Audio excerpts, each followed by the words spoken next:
চট্টগ্রামে পেট্রোল পাম্পে অভিযান এবং তদারকির পরও পাল্টাচ্ছে না চিত্র। জ্বালানি তেল নিতে ভোগান্তির শেষ নেই। শুধু মার্চ মাসেই ১২৪ দফা অভিযানে গোপনে মজুত করা ৩১,০০০ লিটার জ্বালানি তেল জব্দ এবং ২৫টি মামলা হয়েছে। চাহিদার তুলনায় সরবরাহ কমায় সংকট কাটছে না পেট্রোল পাম্প মালিকরা।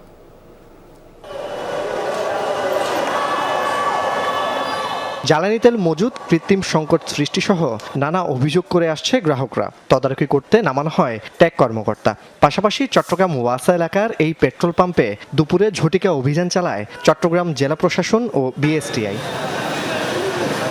প্রদর্শিত তালিকা অনুযায়ী পেট্রোল, অকটেন ও ডিজেলের মজুত এবং সরবরাহের পরিমাণ যাচাই করেন তারা।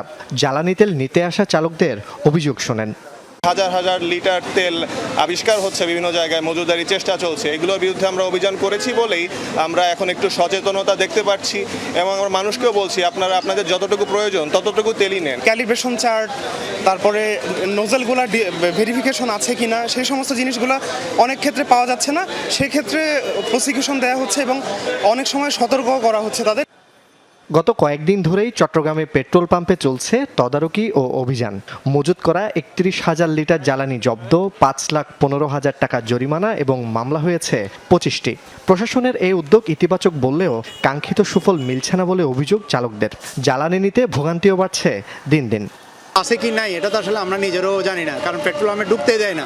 তো সেক্ষেত্রে মনিটরিং যারা করছে তারা কতটুকু মনিটরিং করতেছে। সরকার যে মনিটরিংয়ে যাদেরকে নিয়োগ করেছেন তারা ঠিকমতো কাজ করছেন না বলে আমার মনে হচ্ছে। প্রত্যেকটা পাম্পে বাংলাদেশের এক্সিকিউটিভ ম্যাজিস্ট্রেট এসে ইন্সপেকশন করুক।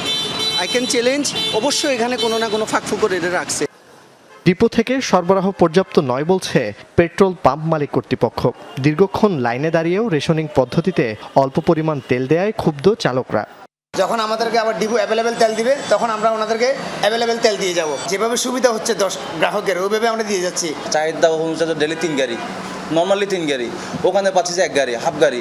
চাহিদা তো কখনো মিটানো যাবে না এরকম পাবলিকের। আগে ছিল ওয়াসার ভিতর থেকে আমরা আগে আসতাম, এখন এখান থেকে ইউটার্ন করে দিয়েছে আমাদেরকে। 2 ঘন্টা মতো এই লাইনে দাঁড়ানো আছে। আমাদের সময়টা লস না, আমাদেরকে তেলটা দিয়ে দিলে আমরা আর আসবো না। জোবাইর ইবনে শাহাদাত, যমুনা নিউজ, চট্টগ্রাম।